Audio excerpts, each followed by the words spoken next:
Good day. Here are the headlines from the Philippine News Agency. President Ferdinand R. Marcos Jr. is eager to transform the country as the world's #1 coconut exporter, stressing that this is a great opportunity for the country's economic development. During a meeting with the Private Sector Advisory Council Agriculture Sector Group in Malacanang on Wednesday, Marcos backed the Philippine Coconut Authority's goal to plant 100 million coconut trees by 2028, vowing to provide sufficient funding for the initiative. This year, the PCA aims to replant 8.5 million coconut seedlings on 59,744 hectares of land and fertilizing 2.8 million trees on 28,341 hectares. The private sector group meanwhile recommends increasing seed nut production for the massive coconut tree planting program. The group also recommends contract farming with local salt farmers to provide salt as fertilizer. It says this is in line with the Republic Act No. 11985 or the Philippine Salt Industry Act, mandating local government units to identify appropriate areas for local salt production. With a budget of 2.5 billion pesos, PSAC said about 55 million coconut trees can be fertilized and local salt production can be doubled. It says this would increase coconut productivity and provide extra income for farmers by up to 25%. President Ferdinand R. Marcos Jr. directed the Bureau of Customs and the Bureau of Internal Revenue to carry out a no-nonsense crackdown against the smuggling of tobacco and vape products. During the 6th Private Sector Advisory Council Agriculture Sector Group meeting in Malacanang, Marcos emphasized the need to strictly implement anti-smuggling measures to help the local tobacco industry. Several recommendations and policy requirements made by the group include the allocation of government funds as prescribed by Republic Act 4155 for the National Tobacco Authority Sustainable Tobacco Enhancement Program to combat smuggling. The group also called for amendments to the Anti-Agri-Smuggling Act of 2016 to include tobacco products. They also pushed for provisions on minimum retail price and penalties for the distribution and sale of smuggled tobacco products and for the Department of Trade and Industry to set a deadline for the registration of importers and manufacturers of vapor products. Meanwhile, Special Assistant to the President on Economic Affairs Frederick Goss said the DTI Consumer Protection Group has committed to deploy more personnel to help monitor the vape industry. Likewise, BIR Commissioner Romeo Lumagi Jr. said his agency has intensified its crackdown against smuggled vape products and is set to implement a tax stamp system to combat the illegal vape products in the market. The Philippine tobacco industry provides livelihood to 2.2 million Filipinos, while tobacco excise tax makes up 4% of total government revenues or 135 billion pesos in 2023.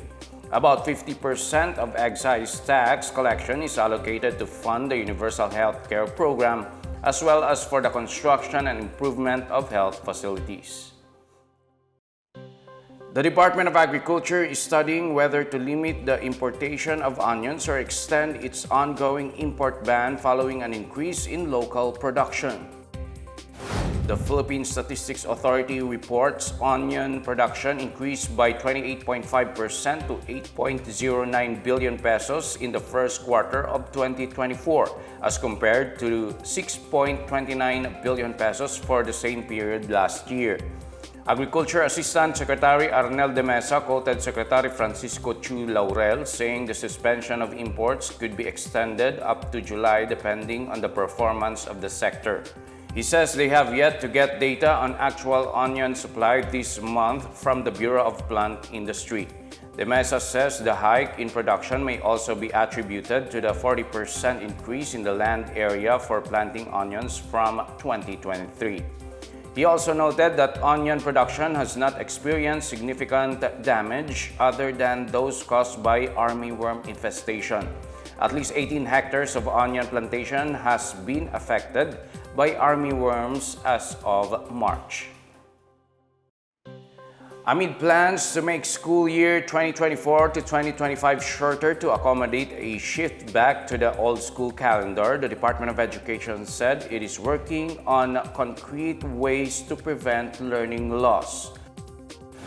In Bagong Pilipinas ngayon public briefing, DepEd Assistant Secretary Francis Bringas said they will ensure that all competencies for each grade level are fully covered in a short period.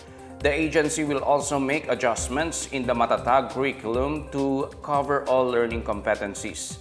The DepEd has already proposed to President Ferdinand R. Marcos Jr. a more aggressive approach to the shift in the school calendar, which shall reduce school days to 165. Under the proposal, the end of the current school year will be on May 31. School year 2024 to 2025 shall open on July 29 and end on March 31, 2025, while school year 2025 to 2026 shall start by June 2025. Marcos gave the go signal to shift back to the June to March school calendar as students and teachers endure the extreme heat caused by El Nino in the summer months of April and May. The Commission on Elections says it is nearing its 3 million target for voters' applications. The poll body said it has processed about 2.7 million voters' applications as of May 7. Region 4A or Calabarzon tops the list with nearly 500,000 processed applications, followed by the National Capital Region with over 420,000 and Region 7 or Central Visayas with about 190,000. Comelec Chair George Garcia said the poll body is also aiming for new firsts as it prepares to visit 13 more provinces for its voters registration education program. These include holding registration drives in previously unreached parts of the country. On March 18, the Comelec processed applications of indigenous peoples in Sitio Kalinawan, Barangay Kibongkog in San Fernando, Bukidnon. Last April, over 1,500 applicants signed up in Camp Darapanan and Camp Abubakar, two known camps of the Moro Islamic Liberation Front in Maguindanao del Norte. The Comelec also visited for the first time Sitio Kapihan, Barangay Sering in Socorro, Surigao del Norte to hold an information drive on the automated poll system. The Comelec is looking to have almost 68 million registered voters for the 2025 elections. And that's the latest and the biggest stories on the Pna Headlines. For more news updates, please visit our website pna.gov.ph or our Facebook and X account, Philippine News Agency.